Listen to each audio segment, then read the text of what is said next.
What up, Wizards? It's Devin Ziggy from Mtg. We like it in Magic, and today I got one I'm a little nervous about. You probably know, you might know at least, that every season we put out a standard best of 3 tier list. It's a video that I really like doing, and it's a video my viewers seem to enjoy. A lot more of them watch it at least than some of the other stuff I put out, but we've never done a best of 1 tier list, even though lately, at least, it's the format that I play the most of, and it is indisputably, believe it or like it or not, the most played format on Arena. But still, we've never done a best of 1 tier list. There are reasons for that.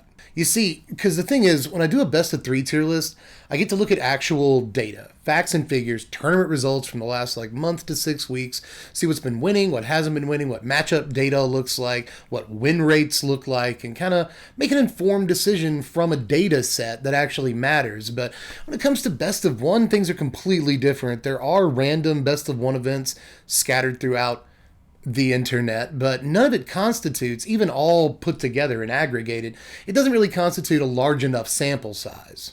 So in the end, the best bet that I had of keeping this thing as objective as possible, which was a concern that I had, but it's still very difficult not to bring subjectivity into this particular exercise. The best bet that I have was to look at sites that compile standard metadata. I was going to say metadata, like one word, but that's a different thing. But anyway, sites like EtherHub, for instance, were sites that I leaned on very heavily for this video. But again, subjectivity is going to come into it a good bit, so have fun in the comments section, because I'm pretty sure some of these takes are going to be a little bit wild. But that said, I still think that this is a somewhat important resource to have access to, that even if it is just largely my opinion, it's still a good starting point, I think, for some players, or just a good place to come and vent if you think that this chud on the internet is wrong about a thing, as I very often am. So even if that's all you get out of it, then at least you got something out of it. But I still think it's an important resource that literally no one on the internet is doing, and I don't know why. Probably because they don't want the fire directed at them, but I'll take it. I will take it. But anyway, let's go ahead and get to it. But just one last thing, make sure you like, subscribe, do all that stuff if you enjoy the content. You want to see any of these deck lists, I'll leave links in the description to them so you can pick them up at your will and do all that stuff. But I have already wasted enough of your time. You came here for the decks. Let's talk about those. All right, so here we go. Let's take the plunge. I think that the best of 1 meta right now is defined by 3 pretty clearly distinct tiers: A, B, and C. There's nothing so heinous that it goes into the S tier, and there's nothing so bad that it's worthy of mention, but still goes into the D tier. So let's start in the C tier with 3 decks that are pretty decent, but are quite matchup dependent in a lot of ways: Jeskai Cycling, or 4-color cycling, Rakdos, and Mono Black. So let's start with Tour de France, which I won't talk too much about here because I'm already just as sick of it as you are. I've talked about it just recently in the best of 3 tier list, and I think that it takes up a similar slot on this tier list that it does on that one. Right now, there are a lot of problem cards to come up against, right? Especially in best of 1, where there are even more, main deck counter spells, even if they're just 1 or 2 ofs. You often have to contend with more main deck counter spells, so you don't necessarily get handed game 1. Obviously, there's only 1 game in best of 1, so more main deck counter spells spells trouble, and anytime an opponent plays a card like Elspeth's Nightmare or the increasingly more played Go Blank, you're in a lot of trouble when it comes to resolving a decent Zenith Flare. So you don't see this deck quite as often, but it can catch some people flat-footed, especially on the play, and it is one of the faster ways to enjoy best of 1. It also starts a trend that you'll see in these C tier decks, in that they're pretty decent against aggro decks, but really don't have much of a good matchup against just about anything else. That is definitely the case here. There are various aggro decks that are very, very good in this format right now, and cycling is pretty decent against the vast majority of them, aside from a couple like Winota, right? If Winota goes first and actually gets a decent start, there's really not much that you can do against that. They kill you before you can get off a Zenith Flare, and you're in trouble. There's also more main deck sweepers in best of 1 when you do come up against control decks, and Shadow's Verdict is a thing that you have to worry about. Shadow's Verdict will remove all of your Drannith Stingers and Drannith Healers and Flourishing Foxes, Valiant Rescuers and whatnot from your graveyard. That'll hurt your Zenith Flares. So there's a lot of reasons right now not to play this deck, but again, there's a reason why this deck had such a high win percentage for such a long time, and a lot of people still aren't really game planning against it, effectively at least. But we'll move on to Rakdos and Mono Black, because I think that these decks are actually in some ways better against the creature matchups. They are made specifically for the creature matchups, but they're not completely dead in the water to every control matchup either. I think that both Mono Black and Rakdos have a lot more versatility and tools against things like main deck counterspells, main deck Shadow's Verdict, and whatnot. They have a lot more dimension to them than a deck like Cycling does, and they might be just as matchup dependent in a lot of ways, but I think they have a little bit more game against the more control-oriented decks in a lot of cases than a deck like Cycling does. And when it comes to Mono Black, this deck actually has a really, really high meta share right now compared to some of the other decks we'll talk about.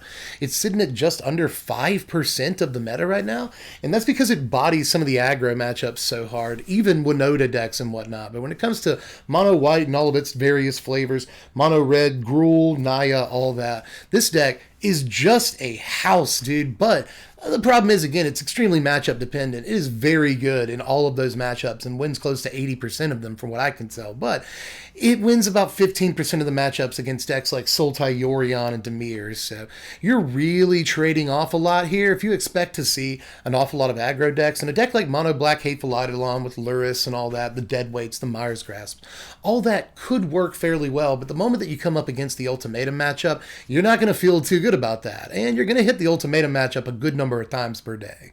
That said, I do like the resilience of Mono Black. I think that this is one of the better Luris decks right now. I think there are only really 3 Luris decks in the format for real. We'll talk about all of them in this video, but I do think this is one of the better ways to leverage a Luris in the format. And if you do come against aggro, you've probably got that game locked, although not always. It kind of depends on who went first, who drew first, what your hands look like, what your draws look like, just like every other game of Magic. So, you lose most of the games against control decks that you come up against, and you don't even win all the games against the aggro decks that you come up against. The same thing can be said of this Rakdos deck, but I think this is criminally underplayed right now at only about 1%.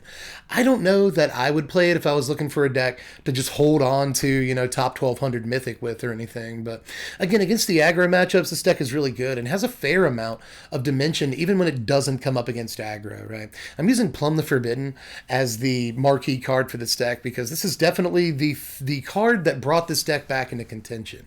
Right now, you can plumb with a bunch of creatures out, including Eye Twitch, which is fantastic in best of 1. Go learn yourself a card. Maybe you have a Bastion of Remembrance in play, and you get a bunch of tokens. Maybe you have a Sedgemoor Witch, although a lot of these red-black decks do not play Sedgemoor Witch. They are mostly looking to do some chip damage, right? Get a little bit of card advantage with Village Rites and Eye Twitch and whatnot. And then either shut you out in the late game with a Kroxa or out-tempo you with things that steal your creatures like the Akroan War, Song Mad Treachery, and whatnot. Claim the Firstborn. I mean, the deck has ways of both tempoing out aggro decks and also out card advantaging the control based decks in the format. And it doesn't even necessarily have to attack. It can just plumb with a Bastion of Remembrance in play and finish the game that way while drawing a bunch of cards if it doesn't in the game. I mean, I think that this deck has some of the most dimension against non-creature based decks of all of these these decks that are built to withstand creature matchups, if that makes any sense. I think that if you're going to sleeve up one of these decks that you think is really, really good against specifically creatures, but you don't want to lose every single game against control, Rakdos might be your best bet right now. But let's move into the B tier. This is by far the biggest tier. There are 6 decks in this tier. So if you're doing the math, there are 3 decks in A tier because there were 3 decks in the C tier. That's how math works. Now in the B tier, I'll start with Naya. Now there are a few different ways to build this deck. It can be a Winota deck. Very often you see at least 2 copies of it no matter what. But it is most often a Showdown of the Scalds deck. You'll see this with Elite Spellbinder, sometimes even Blade Historian and whatnot. Bunch of 1-drops like Jaspera Sentinel to get on board quickly. Sometimes you'll see Clarion Spirit. There are a fair number of ways to build this deck. Sometimes it's Naya Adventures with Edgewall Innkeeper, Bone Crusher Giant, Lovestruck Beast into Showdown of the Scalds or Winota or something like that. So there are a lot of different ways to build this deck, and really the only reason that I wouldn't recommend it right now over some other decks is because it is effectively a 3-color aggro deck, and that's always going to be a little slightly too inconsistent to do truly amazing things in best of 1. That said, though, when the deck does pop off, it is a thing of beauty. You turn 1 Jaspera Sentinel into you turn 2 Clarion Spirit, drop another 1-drop, go ahead and get your Spirit.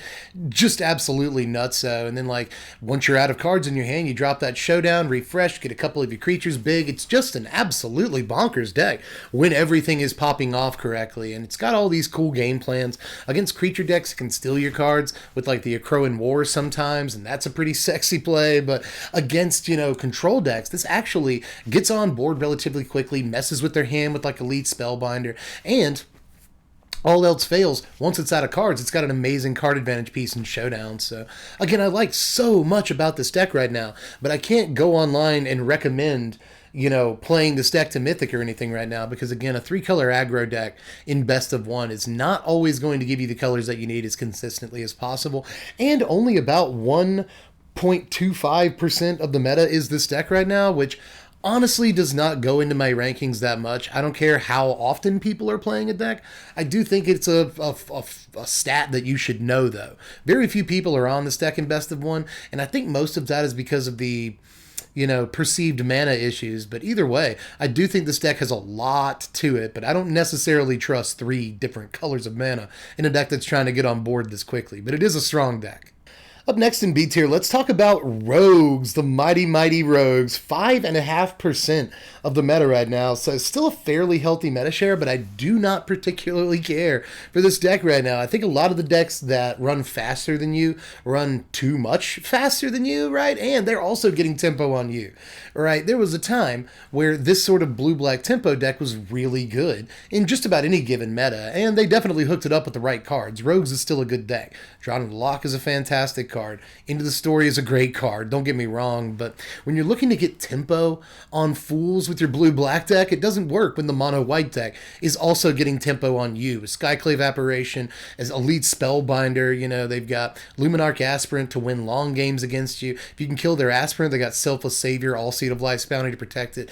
It's just not a particularly good matchup, that one specifically, but when you do come up against the Ultimatum decks, they've got you beat too for a variety of reasons. So I'm just not sure where Rogue sits right now. There are games it can win against the Ultimatum decks when it's played correctly and you use that Drawn in the Lock, or you use those main deck Mystical Disputes wisely. So again, I feel like Rogues has the game to win against nearly everything, but its premier pieces that are supposed to be so powerful, Soaring Thought Thief, Ruin Crab, Thieves Guild Enforcer, all these cards aren't necessarily worth having in your deck a lot of the time, right?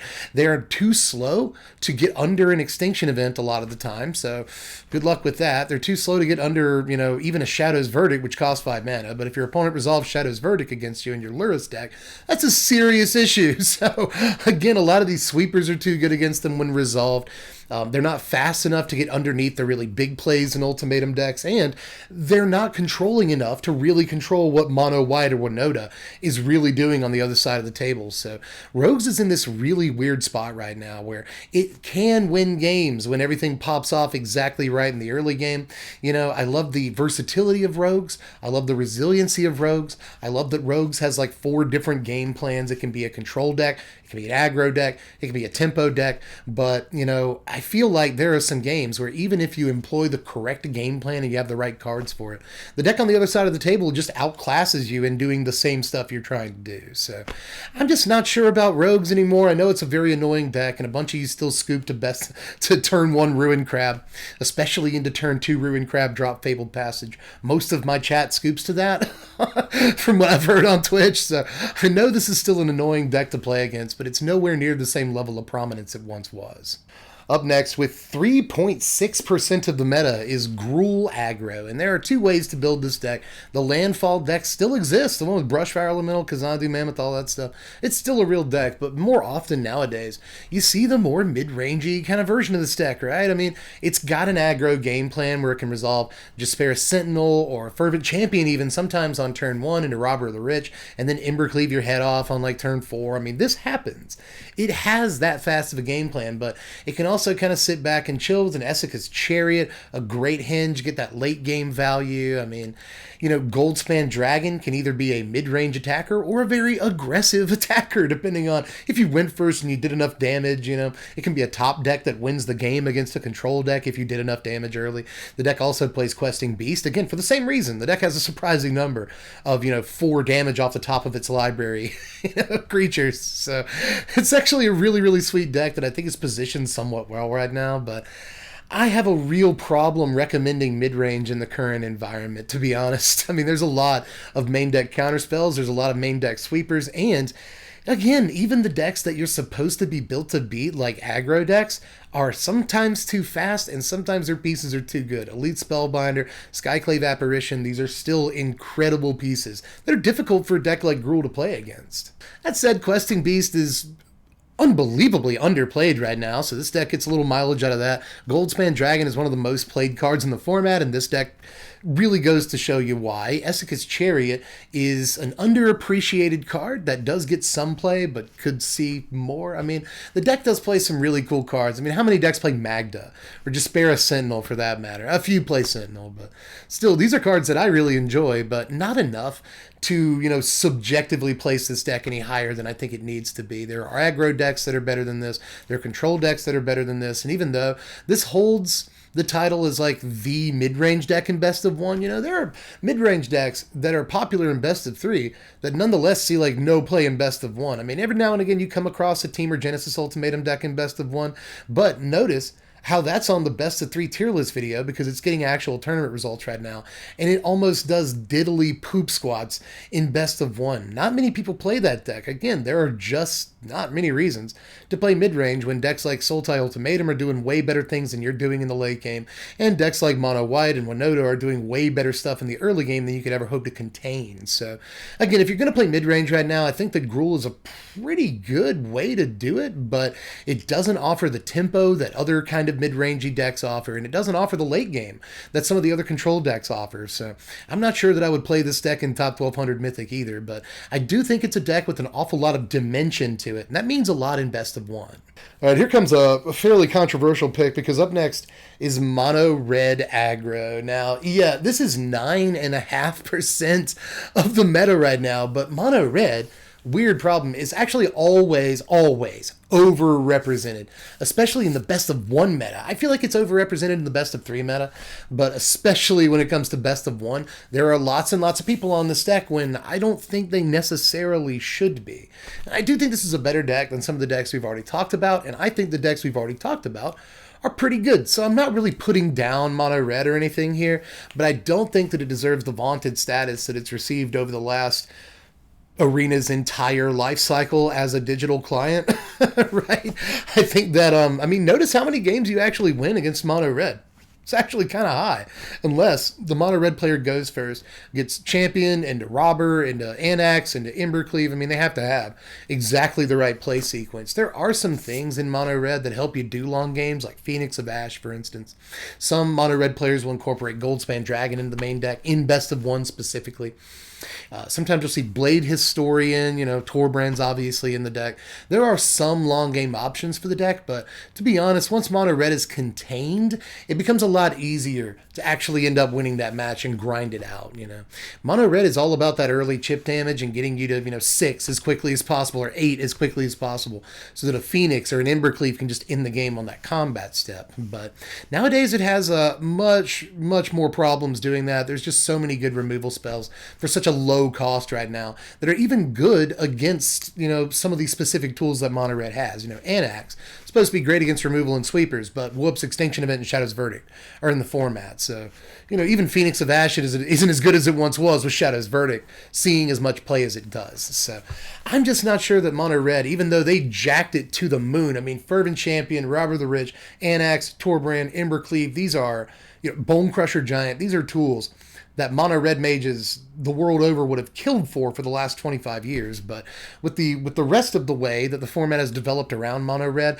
I just don't think, A, that it's the best aggro deck in the format, and B, that it's as good against those control matchups as it used to be. You can still win some games on turn 4, but a lot of the control decks have a lot of disruptive elements that will take you out of the game much earlier than they used to be able to do that, and then finish you off with that Extinction Event that cleans up the rest of your creatures, and then you're just kind of done. You're walking a tightrope for the rest of the game. Can I draw hasty guys to deal enough damage to win this game? And a lot of the time the answer is no. I'm just not sure that Mono Red, which is, by the way, just for the record, a deck that I have grinded with, time and time again. I am not above playing some Mono Red. I don't even hate Mono Red like some people do, right? Some people hate mono red as much as some people hate rogues. I don't really have, any aversion to mono red whatsoever, especially if a season only has a day or two left, or if a season just started. I will try to get in some quick wins with mono red because it's one of the fastest decks in the format, win or lose, but I have no illusions that mono red is one of the best decks in the format. It's definitely on this tier list in the B tier and can win games, especially given the right start, but it doesn't get that start as much as I think some mono red players believe it does. But let's keep it pushing to another probably controversial choice. I think these next two are also kind of controversial, especially to put this deck above mono red, but I'm doing it right now. I think that mono green is way better than mono red. I say way better, I mean it's the next deck on the tier list, but I would much rather play mono green in its current iteration than I would mono red or the Naya deck, the mono black deck, the Rakdos deck, the Rogues deck, any of that. I think that mono green is actually far, far better, and a lot of best of one mages are coming to that conclusion. Right now it's only about 2.5% of the meta, but don't let that fool you. It's actually on a pretty hot rise over the last couple of weeks as people are realizing that, hey, there's a lot of mono red, there's a lot of mono white, there's a lot of Winota, there's a lot of Naya, right? There's a fair amount of, mono white has like 3 different forms. Mono black aggro is kind of a thing creeping up. Rogues are a deck. It's just, a lot of people are realizing that the traditional role of a mono green stompy deck has been to literally stomp aggro decks. I mean, we're trying to go underneath the control decks in the format, which I actually think mono green does a pretty decent job of. But we're obviously trying to go above, we're trying to go over the top of these little small ball aggro decks that play like 2/2s and stuff, right? And mono green does a great job of that. I mean, look at this deck list. This is a little bit different because obviously mono green food was the flavor of the week at the beginning of the season, or a couple of seasons ago, rather. And then we saw a mono green deck in best of 3 that leaned heavily on stuff like, Primal Might and whatnot. You'd see, 4 copies of Primal Might in that deck.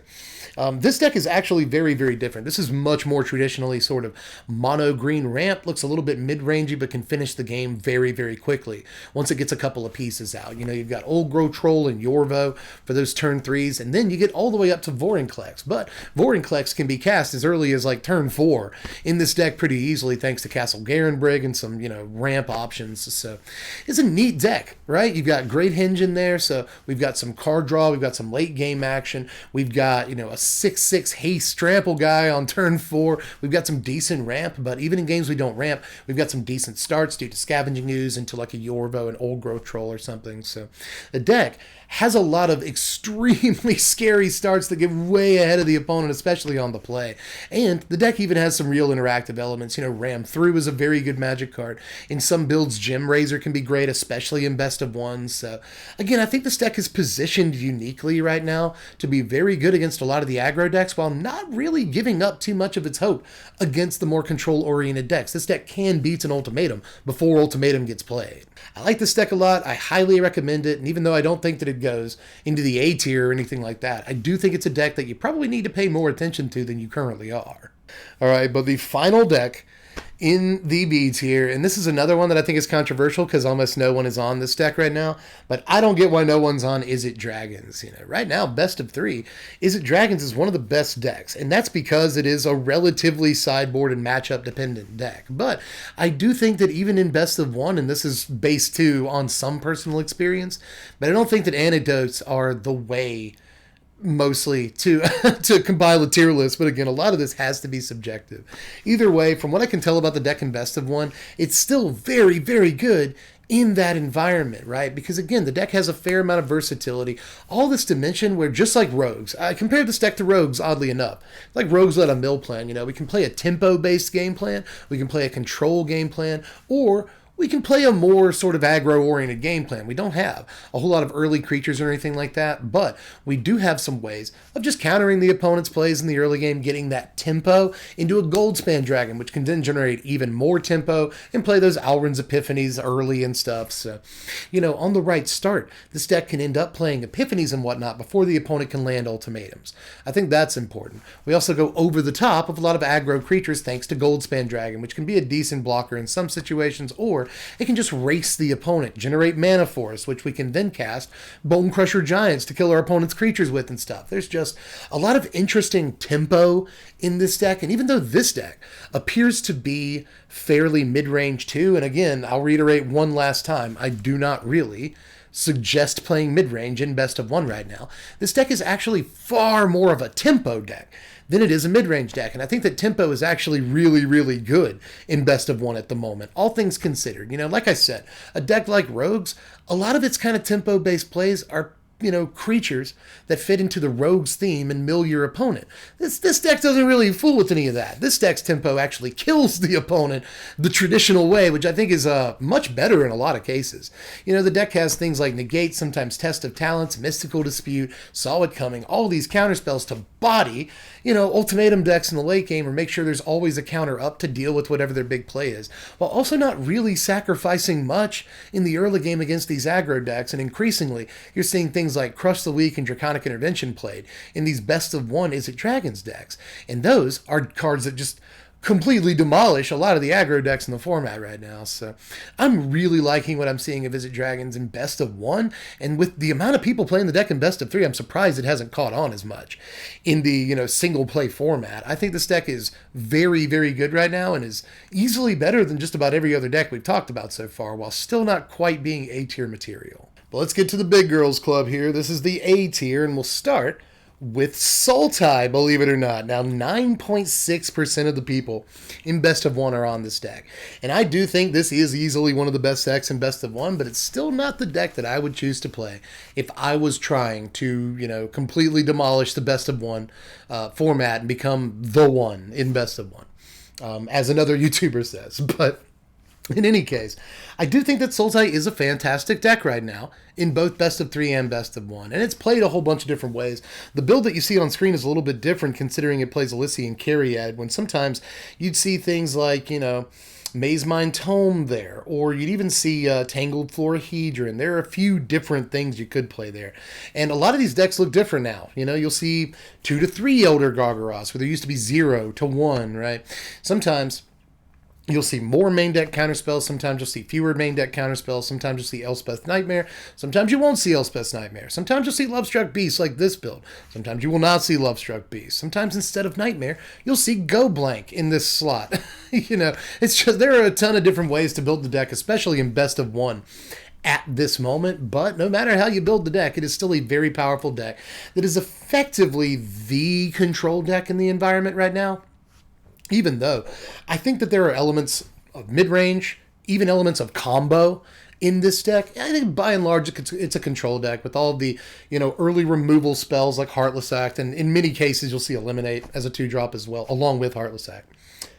Not in this build. That's another thing that's a little bit odd. But, you know, you'll also see the 2 to 3, sometimes even 4 copies of Extinction Event. You'll see 1, 2, 3 copies of Shadow's Verdict in these main decks. Very much feels like a control deck. But again, there are elements of all kinds of stuff, even ramp in this deck. Because, you know, Wolfwillow Haven, Cultivate. Is it a ramp deck? Is it a control deck? Is it a mid-range deck? Is it a combo deck? Is it an Is It deck? No. That's the one thing we know, that it is it not. But aside from that, I mean, the deck does a little bit of everything, but it gets itself to its big plays easier than just about any deck in the format, and it has bigger plays than just about any deck in the format. So I can see why Sultai is the deck that it is, but I do think that, I mean, maybe controversial statement, I think Sultai is slightly overplayed at the moment, but I still think Sultai has a definite place in the format and needs to exist because, you know, without constant threat of Extinction Event, Shadow's Verdict, Heartless Act, Eliminate, right, all these cards, and then, you know, turn 5 Ultimatum or something like that because you Wolfwillow Haven into a Cultivate to set it up. Without fear and threat of that, I think the format would actually be, in some cases, a worse place. You know, I think that this deck keeps a lot of decks in check. While still not completely, you know, demolishing every deck that it could or should, right? You know, there are aggro decks that can beat this deck over 50% of the time. There are other control decks that beat this deck over 50% of the time. As a matter of fact, I think if you want to beat this deck, a control deck is probably the best way of doing it. As a matter of fact, there was a point in Best of 3 where the format got so Sultai-centric, and I think we're kind of still there, that, you'd see so many more, main deck counter spells being played in Sultai. You'd see Go Blank being played in the main deck in Sultai. And in a lot of cases, that is to, generate value, generate tempo, generate advantage in the mirror match. Best of 1 hasn't really happened like that with this deck so much, but obviously just as a factor of being in Best of 1, you'll see more main deck sweepers and stuff in this deck. It's just an obviously very powerful deck that, there's a deck like this in nearly every format. And this time, Bug, Sultai, black, blue, green, that's why we call it Bug. Got the long end of the stick, as it has been doing in so many formats recently. But in any case, Sultai is a good deck right now, and I think it needs to exist. I think it has a place in the format. But again, I don't think it's the deck that I would play if I wanted to be the best of 1 player. And I think that it's overplayed as well, but still a very, very good deck. That's hard to deny. But speaking of overplayed, let's talk about mono white here. Now, the only reason I say this deck is overplayed is because there are currently about 4 different iterations of mono white that still all kind of add up to the same thing. And their meta shares, when tallied up, are 21%. So 1 out of 5 decks that you play against in Best of 1 are apparently, especially once you get up to the higher ranks, are going to be mono white. And that is not a surprising stat, because this is probably the deck that I come up against most against on Arena. So that 20% makes an awful lot of sense. But there are definitely a few different builds here.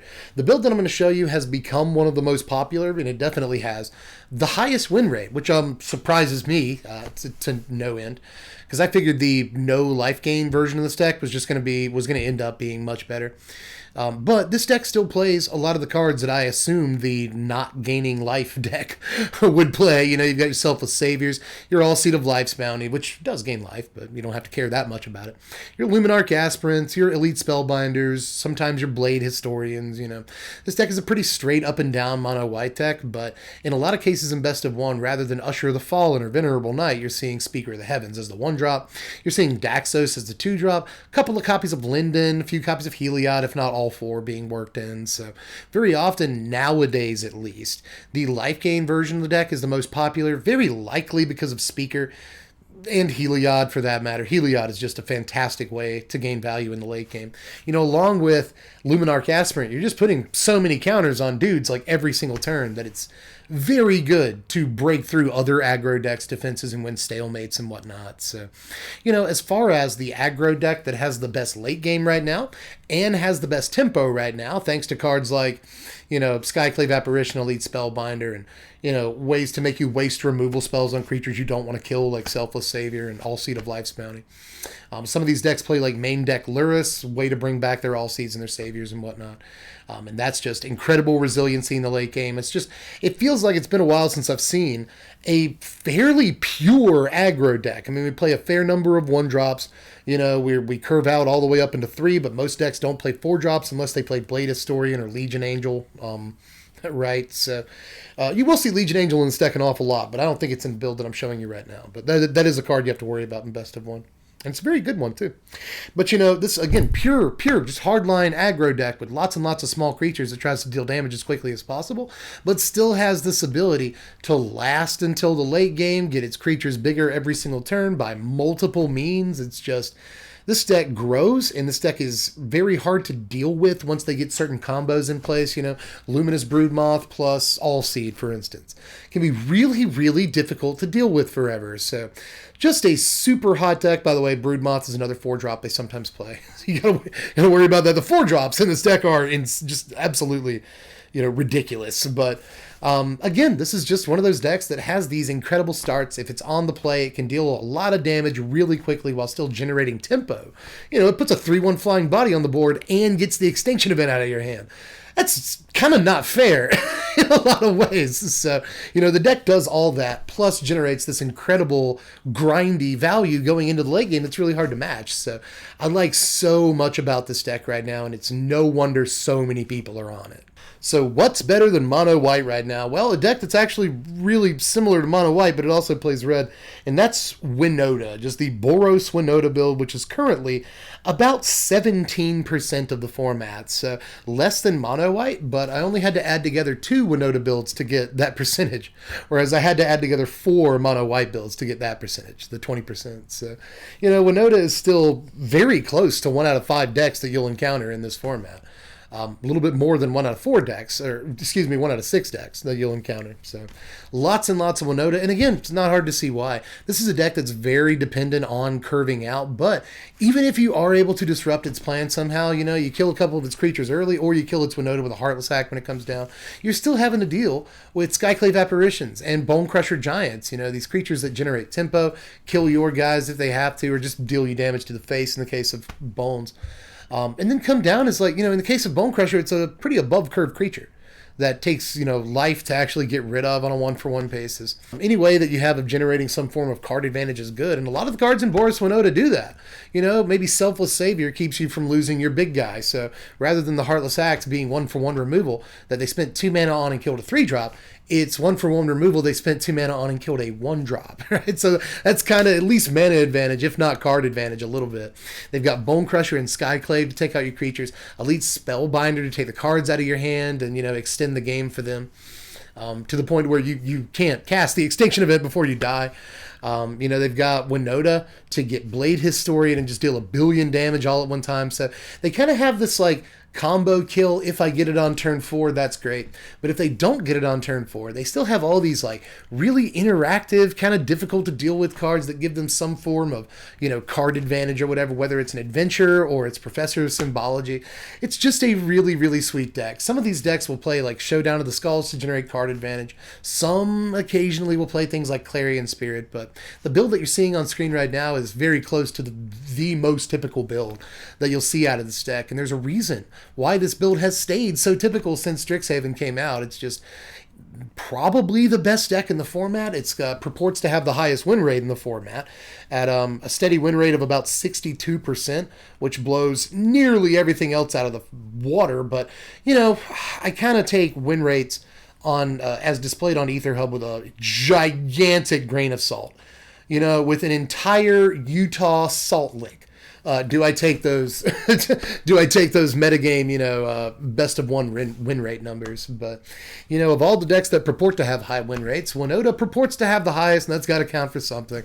And when you do play the deck, you'll understand. Even when you're not on the play, the deck wants to be on the play, but even when you're not on the play, the deck can put together some really, really cool sequences that can just body opponents depending on what they're doing. Again, tempo for days, and when that tempo culminates in a Winota that gets you a Blade Historian, it's just kind of hard to beat that in game 1. There's a reason that the deck sees almost no play in best of 3. It's very easy to game plan against in games 2 and 3, but in game 1, when all you've got is one shot, like Marshall Mathers, like Rabbit from 8 Mile, when all you've got is one shot, it can be very difficult to, build a deck that game plans for specifically this and can beat all the other decks in the format at the same time. So just a silly, silly deck Winota is right now. It's got dimension against darn near everything in the format.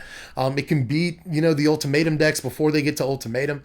It can tax the ultimatum decks on their removal spells and whatnot. It can tempo the ultimatum decks while also tempoing all the, small base creature decks. Oh, you got creatures? Here's a Bone Crusher. Here's a Skyclave. Nice creatures you had there on the play. Good job, guy. Here's a Winota. How you deal with that?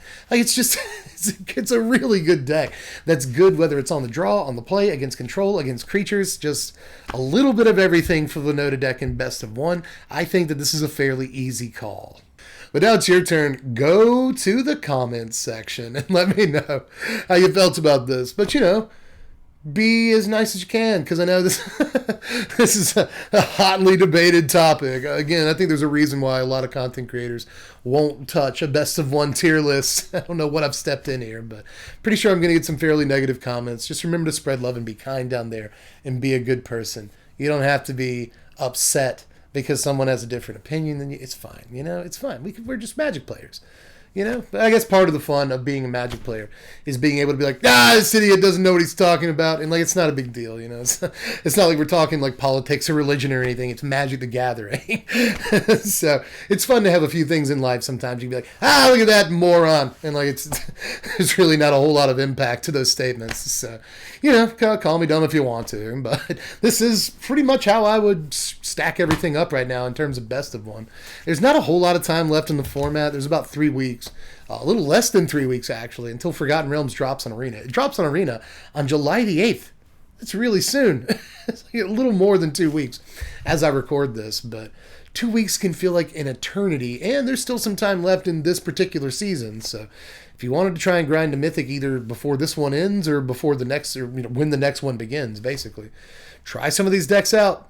If you haven't heard of some of them, then now's your chance, kid. Go down there in the description and check out any of these deck lists that we talked about today. I'll leave links to all of them, plus content that we've done in the past, the Patreon, the Twitch streams, all that. Links down there. If you do want to see me play some Magic, come over to Twitch at this address. You can support me at that address, or you can follow me on Twitter at the other address. So do those things, and I guess I'll leave you to it because you've probably got a lot to say down there, don't you? Don't you? I love you. Anyway, I guess I'll catch you cats later. My work here is done. I'm dead from the place. Thanks for watching, Wizards. Spread love and be kind.